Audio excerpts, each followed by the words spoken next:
So today is the first of some free fortnightly training I'll be running, and they'll be very short sessions, and I'll discuss why I'm doing it, what I'm going to cover. But today's session is all about my business model and how I'm going to use this as a framework to cover the training over the next, the next few months. And I'm also going to talk about creating business value, because the focus that I have going forwards in my coaching business is really helping people to build a business that can be less reliant on them, which then obviously gives you more freedom, allows you to scale, grow profits, but at the end of the day, provides more value in your business when you are looking at selling it down the track, if you ever are looking at selling it.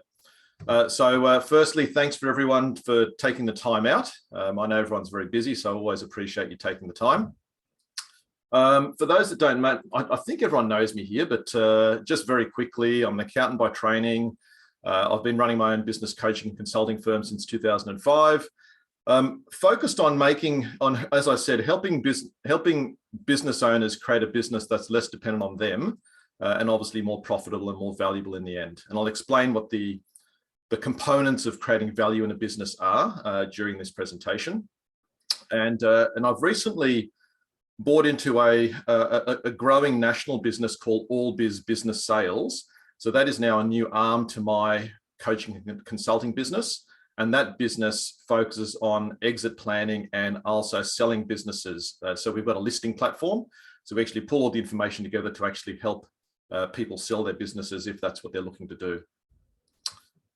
All right, so today's quick workshop, I'll focus on the future training topics and how I'm going to develop those. As I said, my business building model, which most of you are probably across already. So I'll probably be covering it off mainly for the recording. I want to share with you a checklist of the key business building strategies that I use that fit into that model. Then, as I mentioned, cover off some business valuation principles.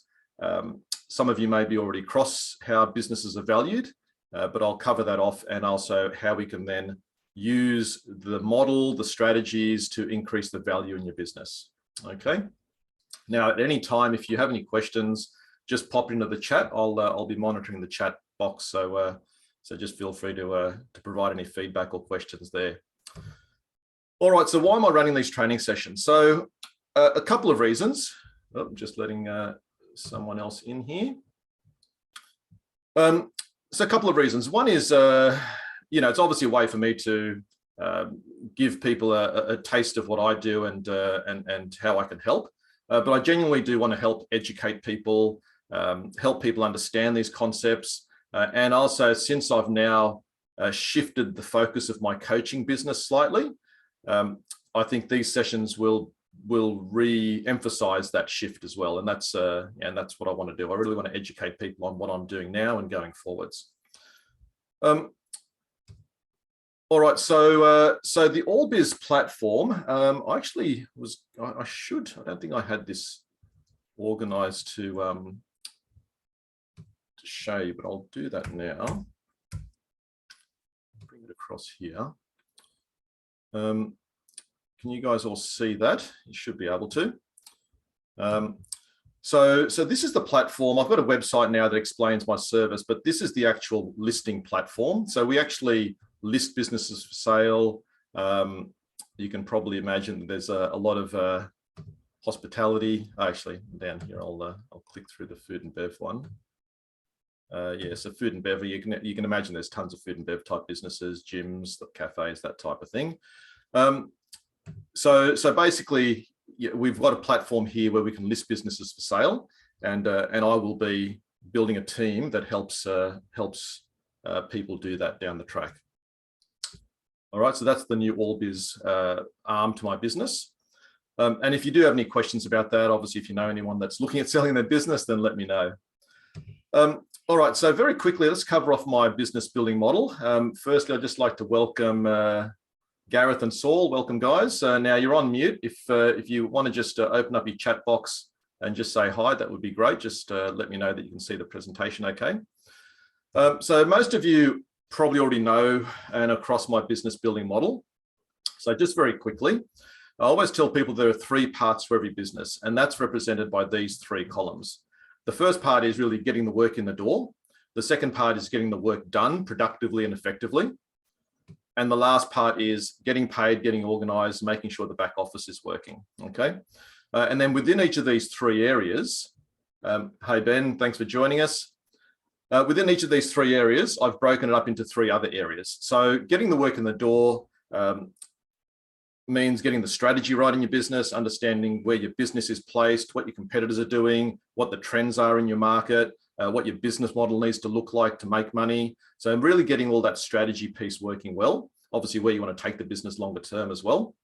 Marketing is just about putting in place strategies to generate leads and inquiries. And then sales's job is to convert those inquiries into customers. All right, so we break those up into two different components.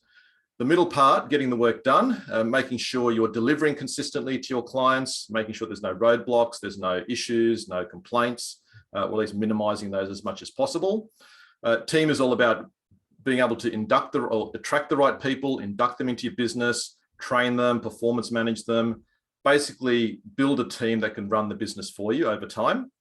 And lastly, systems is documenting the processes in your business, putting in place the technology to run your business so that it makes it easier for these people to use these systems to create consistency in the way you deliver your products or services. And lastly, getting paid, getting organized, directions about taking all of the things you want to do in your business and, sorry, just letting some other people in, and putting it into a plan that you can follow, so you're clear on where your business is heading, but then you can also share that simple plan with your team and get them involved in the business and in the direction. There's a ton of time management techniques that I use with clients. I'm sure a few of you here have implemented those in the past. So that's a big area that I focus on with both owners and managers. And as a lot of you know, I'm an accountant by training.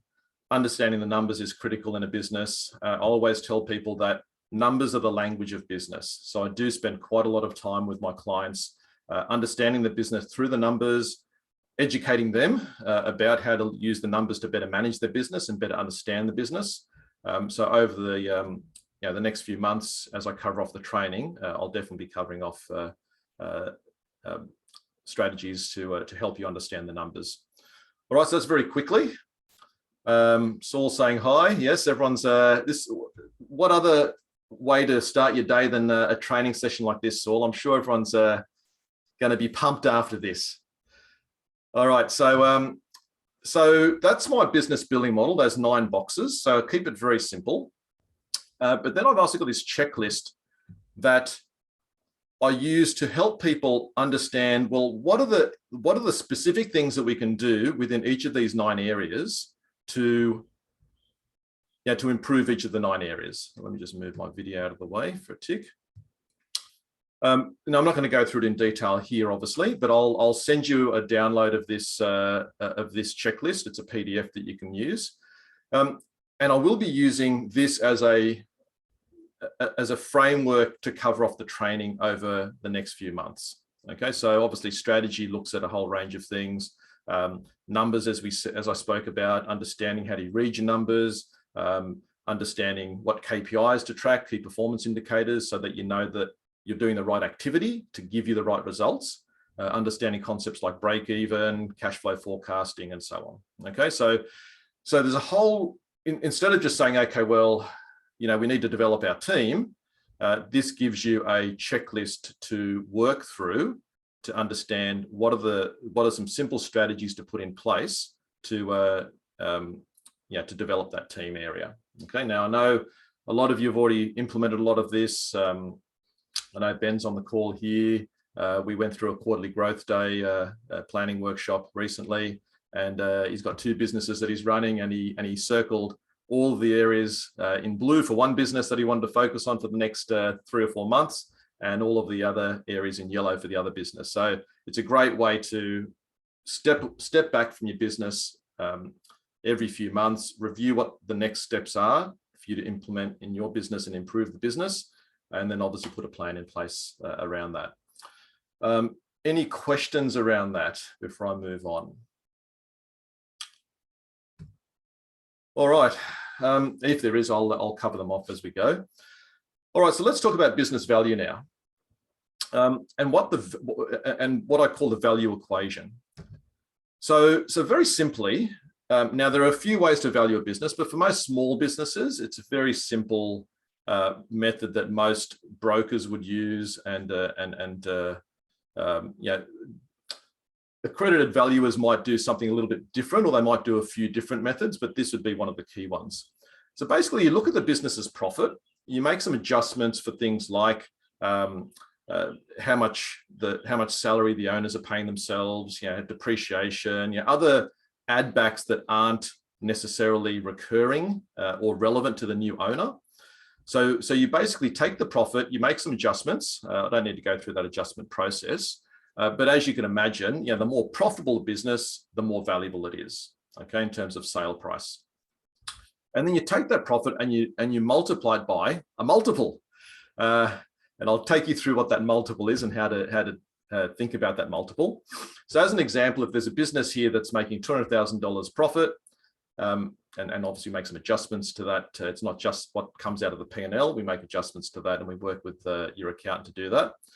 Then if the multiple that's relevant for this business is 2.5 times, then the sale price generally would be around that $500,000. Now, obviously with a business is only worth what someone's willing to pay for it. So it's quite different to real estate, where there's obviously a more ready market for these sorts of things. So I'll take you through what this multiple, how we calculate and what influences this multiple. Okay, so what is the multiple? All right, so here are some guides. So the multiple generally would be between, say, 1.5 times profit through to 4 times profit. For some businesses, it could be higher, depending on the business. And these are some of the things to think about that could influence the multiple. If the business is, named, Scott's, IT business, then obviously it could be worth less. I don't know how much influence that has. There's plenty of businesses that trade hands that do have owners' names in it, but it's obviously less attractive to the next person. There's people who would expect that owner to be there, and if Scott's no longer there, then they may think differently about the business, for example. Now, if there is the less dependency on the business owner, the better the systems, depending on the industry you're in, what sort of growth opportunities there are, then that all influences the multiple. Okay. The other things that can influence the multiple are things like, are there trade secrets? Is there a particular niche in the market? Is there some sort of competitive advantage? Are there high barriers to entry? So to that base multiple, we can add additional numbers to increase the multiple, so that you end up obviously getting a better, the business adds, creates more value, was more valuable in the end. Okay. And lastly, there could be strategic reasons why people might want to buy your business. So I had a client who ran a large frame and truss manufacturing business here in Sydney, and they were actually bought out by a Melbourne company that wanted to start and expand into Sydney. So not only did they pay the profit times the normal multiple, but because it was so much quicker and easier for them to just buy an existing business that had existing customers, existing team, existing equipment, existing premises, all of that, they paid a much higher multiple than someone else would have, for example. Right? So there's obviously strategic reasons that people might buy your business. People might buy your business to get rid of you as a competitor as well. That could be a strategic reason. So at the end of the day, it's about positioning your business, thinking about the end, when you do want to exit the business, when you want to sell the business, how would you structure it? How would you make it more attractive to potential buyers? So understanding the types of buyers that may be interested in your business, whether it's an existing competitor that might buy you as a strategic acquisition, it could be a young person starting out in the market and wanting to get into this as a way to accelerate their business. It could be someone who wants to absorb you into their business and get synergies around administration and so on. So there's a whole range of different potential buyers and how you would probably look at structuring your business to make it attractive to different buyers. Okay. Now we've actually had Matt join us. He's a client of mine who is actually a business broker that specializes just in rent rolls. And he's obviously got a lot of experience in this business valuation and sales area as well. So Matt, if you want to add anything, feel free to comment in the chat. Okay, so that's how you think about the multiple. It is about looking at how do we improve that multiple, and I'll take you through how it relates to my business model in a minute. But here are some other factors that can affect value. Depending on the lease that you have, some people may not want to be locked into a lease, or they may want the surety of a long-term lease. So there's a whole range of different things there. Does your business only rely on a few key customers? They might have a particular relationship with you that may disappear if you leave, or there's always the risk that that business goes elsewhere. Same with key staff members. We need to, if the purchaser is savvy, they will be doing their proper due diligence, looking at these sorts of things, the concentration of customers, what your team structure is, how reliant the business is on certain team members, not just yourself, suppliers as well. So there's a whole range of things that you can see there that can influence the value of your business. Having contracts in place will add value, and some of these marketing perceptions as well could affect value. Okay. All right, so how does that relate to my business billing model? So as you can remember, there are two components to value. There's the profitability of the business and then this multiple. And the multiple, well, I'll tackle profit first. As you know, my focus has been to help my clients be more profitable, because then that allows them to employ better people, buy back their time, create freedom, be able to do things in their business that you can't do if you don't have good profits or good cash flow. So obviously this model is designed to create a business that can be more profitable. But at the same time, as you can see from those multiple, what affects your multiple, if you've got good systems in place, if you've got good team in place, if you've got a marketing machine that's generating good, consistent leads, that's not reliant on you or not reliant on anyone in the business, if you've got good processes in place across all of these areas, it's going to add value to the business. People are going to value that and be willing to pay a higher multiple for that sort of a business. Okay, so not only do you get additional profits from implementing these sorts of strategies, but then the multiple increases as well. So you actually get that twofold benefit. So that's really what I wanted to cover today. Question for all of you: have you thought about the value of your business? Have you thought about what it might be worth? Have you thought about what you might want to sell it for at the end of the day? I know a few of you are at different stages in your business. Some of you, it's too early to think about. Others might be, might have thought about that. So happy to take any. Well, first of all, just let me know. Just put in your chat box if you've ever thought about what your business might be worth, and whether or not you've ever thought about potentially selling it down the track.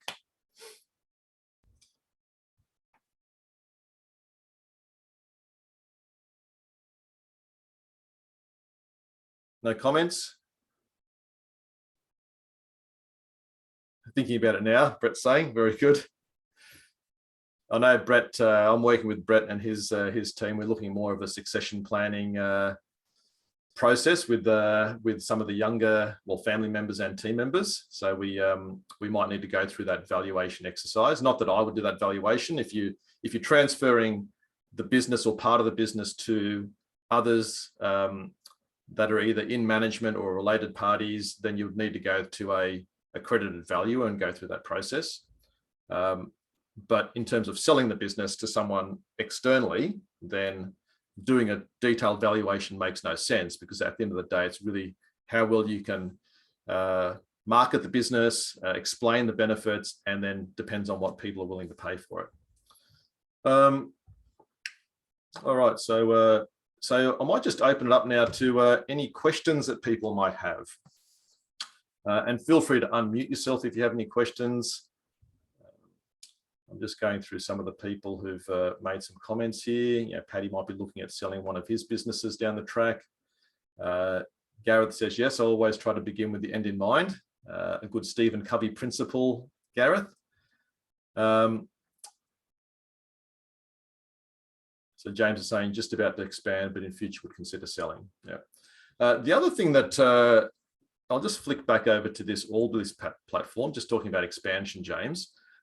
One other thing that we do is instead of just selling a business, we actually help people find licensees if you want to expand, business investors. So there was actually a listing here that our Adelaide director put on, who was a fruit and veg shop here in Sydney. It was a wholesaler, type of setup that wanted to find partners to expand into Victoria and Queensland. And they actually achieved that. They got plenty of inquiries and selected someone through that process. So they weren't looking at selling their business, but they were looking at a partner that could take a share and develop the business in Victoria and in Queensland. So there's plenty of opportunities apart from selling your business. And it's just about looking at different opportunities to expand through through bringing people on board, whether they're licensees or partners. So Justin's saying here, for us, most about expansion and how to scale up. Challenges, we need to grow people to grow profits, but need profits so we can afford the people. Very true, Justin. We might need to have a chat. All right, so if there's no other questions or comments, then I'm going to wrap that up because I want to keep these fairly short. And I'll be running more of these. I'll obviously be looking at that business model, the strategies, and selecting those that I feel are relevant to people who are obviously developing their business to help it run without them as much and grow profits and value. All right, so thanks everyone. Thanks for the feedback. Thanks for attending, and I will speak to you all soon. I'll stop the recording now, but I'll stay on.